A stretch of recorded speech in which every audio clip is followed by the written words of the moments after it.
Tahu nggak kenapa ada negara yang industrinya maju pesat sementara yang lain tertinggal? Jawabannya ada di kebijakan industri.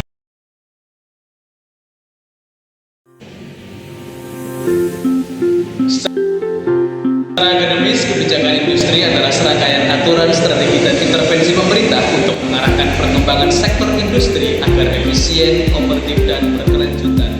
Artinya, kebijakan ini bukan sekedar regulasi, tapi juga mencakup bantuan seperti infrastruktur, insentif, hingga peningkatan teknologi dan keterampilan tenaga kerja.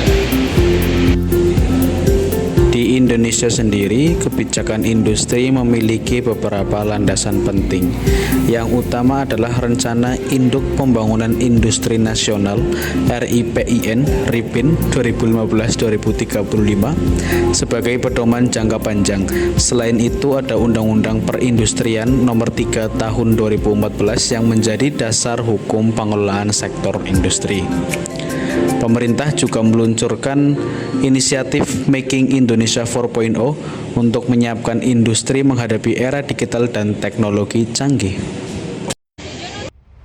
Utama dari kebijakan industri adalah untuk menciptakan struktur industri yang kokoh, inklusif, dan berkelanjutan. Berikut beberapa strategi kebijakan industri. Yang pertama, memperkuat industri prioritas. Menentukan sektor industri unggulan berdasarkan potensi nasional, misalnya pangan, farmasi, otomotif, tekstil, atau elektronik.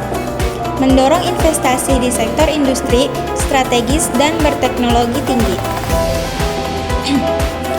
Yang kedua, peningkatan konektivitas dan infrastruktur. Menyediakan kawasan industri yang terintegrasi dengan infrastruktur logistik, energi, dan digital. Pengembangan kawasan industri di Pulau Jawa untuk pemerataan ekonomi. Yang ketiga, peningkatan sumber daya manusia industri.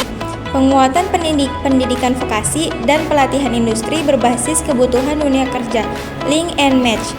Sertifikasi tenaga kerja industri dan penguatan kemitraan dengan sektor swasta. Pertumbuhan sektor industri, pemerintah Indonesia menerapkan berbagai instrumen kebijakan sebagai alat untuk mencapai tujuan pembangunan. Yang pertama, instrumen fiskal seperti tax holiday, tax allowance, dan pembebasan bea masuk.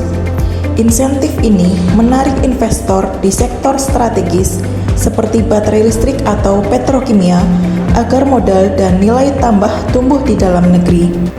Yang kedua, instrumen moneter dan kredit berupa pengaturan suku bunga serta pembiayaan seperti kredit usaha rakyat dan peminjaman investasi. Tujuannya mempermudah akses pendanaan terutama bagi UMKM. Selanjutnya, yang ketiga, instrumen regulasi dan standar. Misalnya, peraturan industri, standar nasional Indonesia, dan kebijakan tingkat komponen dalam negeri. Regulasi ini melindungi pasar domestik sekaligus menjaga kualitas produk. Kemudian yang keempat, instrumen perdagangan meliputi tarif impor, kuota, dan kebijakan ekspor untuk melindungi industri baru sekaligus memperkuat daya saing global. Dan yang terakhir, instrumen infrastruktur dan teknologi seperti pembangunan kawasan industri, penyediaan logistik, serta dukungan riset melalui program Making Indonesia 4.0. Semua instrumen ini saling melengkapi. Ada yang memberi insentif, ada yang mengatur, dan ada yang menyediakan fasilitas fisik dengan tujuan meningkatkan daya saing industri dan pertumbuhan ekonomi berkelanjutan.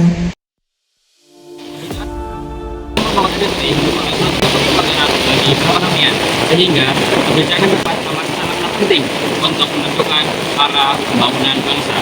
Dampak dari kebijakan industri banyak sekali. Yang pertama, ada segi dari ekonomi, segi sosial, sisi lingkungan, dan juga dampak bagi teknologi.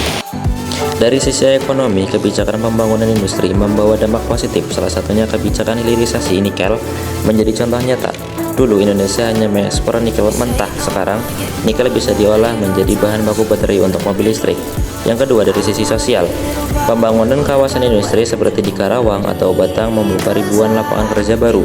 Lalu dilihat dari sisi lingkungan, muncul kebijakan menuju industri hijau. Contohnya, industri semen di Jawa Barat yang mulai menggunakan energi alternatif dari limbah plastik. Lalu yang terakhir dari dampak bagi teknologi, melalui program Making Indonesia 4.0, industri mulai bertransformasi. Sebagai contoh penerapan kebijakan industri di era pemerintahan Prabowo, kita bisa melihat program hilirisasi bauksit dan mineral kritis untuk baterai kendaraan listrik. Awal 2025, pemerintah menegaskan larangan ekspor bauksit mentah tetap dilanjutkan dan mendorong pembangunan smelter berbasis energi hijau. Kebijakan ini dapat dianalisis dengan kerangka Structure Conduct Performance atau SCP. Dari sisi structure, sebelum kebijakan ini, pasar bauksit Indonesia cenderung bergantung pada ekspor mentah ke Tiongkok dengan hambatan masuk rendah. Setelah Prabowo melanjutkan larangan ekspor dan memberi insentif pajak untuk smelter, struktur pasar berubah menjadi lebih terintegrasi ke dalam negeri.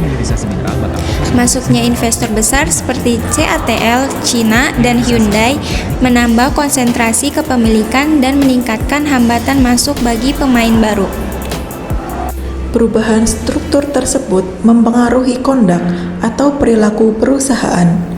Perusahaan tambang mulai berlomba membangun fasilitas pengolahan alumina dan bahan prekursor baterai, melakukan kemitraan strategis dengan produsen kendaraan listrik global, serta memperkuat rantai pasok dari tambang hingga produk akhir seperti baterai EV.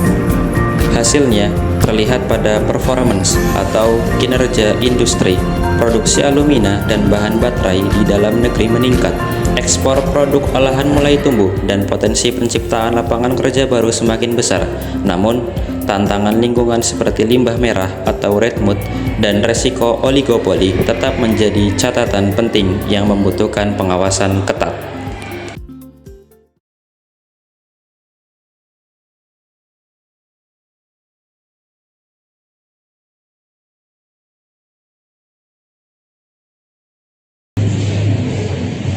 Tahu nggak kenapa ada negara yang industrinya maju pesat sementara yang lain Tahu nggak kenapa ada negara yang industrinya maju pesat sementara yang lain tertinggal? Parah banget. Misalnya pembangunan industri ada berbagai tantangan, mulai dari apa?